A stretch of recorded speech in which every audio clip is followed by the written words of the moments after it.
Hello, good morning Pacific Ocean. Charis. Ayun at papunta nga pala kami kasama ng mga co-teachers ko sa Pacifico Cabins na matatagpuan sa Real, Quezon. As in, real na real sa ganda. Bago ang mahabang biyahe, TikTok muna mga cheers. Galingan natin at baka tayo ma-discover. Ayun at nagsimula na nga lumarga ang aming sasakyan sa pangunguna ng aming driver na si Kuya Rodney. Tara, larga sa Quezon Province. Ayun at nagkagulto ang mga kaguruan kaya ito dumaan kami kay best friend. Bida ang saya, chares. At ayun na nga, habang nasa biyahe, kala ko kami lumipad. Pakinggan nyo. Mabot na yung ulo ko dito eh. Hindi na tayo muna yung sila. Nagapan sa siya.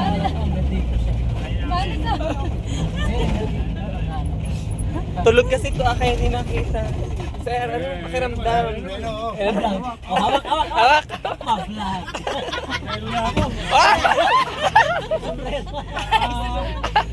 Natakot na si Kuya Boogie. Walang pang walang helmet. May kaldero din ang sutin ni kaldero. Malalay na yung driver naman. Ay pagkasaya namin hani, sa sobrang saya yan, nagkanda antok-antok ang Sir Lester. Aba, ako'y hanga dito sa dalawang katabi ko habang tulugan Sir Lester, sila'y sige ang maritesan. Aba mga char, anong latest? O siya, tara tuloy ang biyahe. Ayun! Napagod din tayo!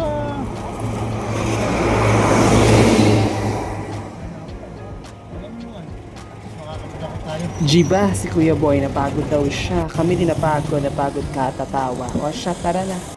Hayan, at bumaba na nga agad ang person at agad pumasok. Sabi ko'y makalundag agad sa pulat, napakainit. Hayan na nga at lumabas na ang person, agad maambon pa't kumakaway-kaway pa. Kala mo naman siya ang Miss Grand International. Chares! Hala, akala, tulong muna. Sige, gayat. Sabi ang pagkaganda pala dito sa Pacifico Cabins, ayan kami din nagpaganda na. Para din naman mga artista, mga person na ni, mga artista hindi masita-sita. Chares! O, Gora, Miss Ashley, kaya natin to. Ilaban natin to. Umikot tayo. Tara na. Gora na mga chur. Chur Kim, swimming to. Tilay kay ata ng graduation. Chares. Ay, sadya naman nakaka-relax ang tanawin dito. O, honey, tingnan nyo. Ababang sa sosyal, akala ko may shooting ng Marina at Jessie Bell. Dito akala ko mag-group picture. Abat nagulat ako bigla nagpanakbo, day.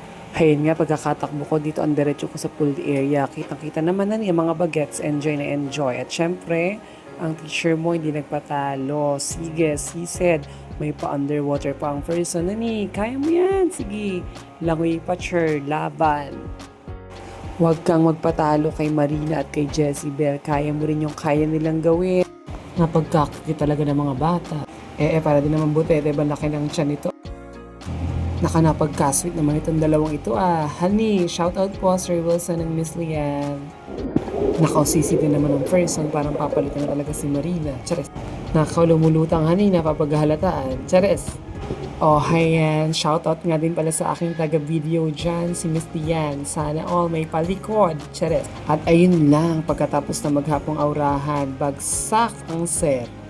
At ayan na nga, bang-agang nanggising ni Miss Derry, 4 AM pa lang. Siyempre sinamahan ko siya. Ako din na bulabog sa aking mga kapwa housemate. Ay, kasi co-teacher pala. So at ayan nga ang dito namin. Tingnan nyo, napakaganda talagang pagmasdan ng dagat. Lalo pa ayan ang ganda din na nakikita nyo yan Chares. Sinubukan ko yung madalas kong gawin ng bata pa ako sa Talim Island. Kaya pa naman. Dito naman hinahanap namin secret river daw, sabi ni Sir Lester. Abay ako'y napatanong, paano natin mahanap ay secret pala? Chares. Ayan, sige diretso lang hanap. Parang love life lang yan, matatagpuan din natin yan. Oh, siya, tara na mga char, hanap ulit tayo, baka makita na natin yon. At eto na nga, hindi na siya secret, natagpuan na namin. Oh, Gora, laban, kaya natin yan, ligo na day. Smile muna kayo, smile! Maliligo nga sana kami dyan dapat ni Sheila, kaya lang hindi namin kinaya lamig. Kainaman, sobra talagang lamig. Kaya umuwi na lang kami. Baka nga nakaligtas kami sa aksident sa kalsada, namatay naman kami sa inggit sa mga naliligo. Kaya go, dito na lang tayo sa pool mag-enjoy ni Sheila. Laban, sisid tayo, pak! Ayun at dahil sobrang ganda nga niyang Pacifico Cabin, sinulit ko ang paglangoy, pagsisid at pag-feel ng pool.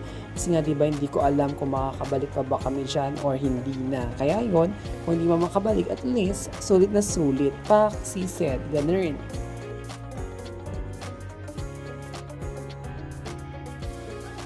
Ayan, sa kalalangoy ko nga dyan, sobrang napagod ako kasama si Miss Ashley at si Miss Sheila. Pagkatapos niyan ay napaupo na lang ang person. Aba, tinan mo ang kwintas para din namang may-ari ng resort. Chares. Ayun nga't pauwi na sana kami, biglang may announcement si Miss Ami. Ano kaya yung announcement ni Miss Ami? Teachers, alam nyo na yon. Chares. Dapat pauwi na may humabol pa. Shout out Miss Kim. So ayun na, totoong uwian na. Once again, thank you so much Pacifico Cabins for accommodating us. See you again next time.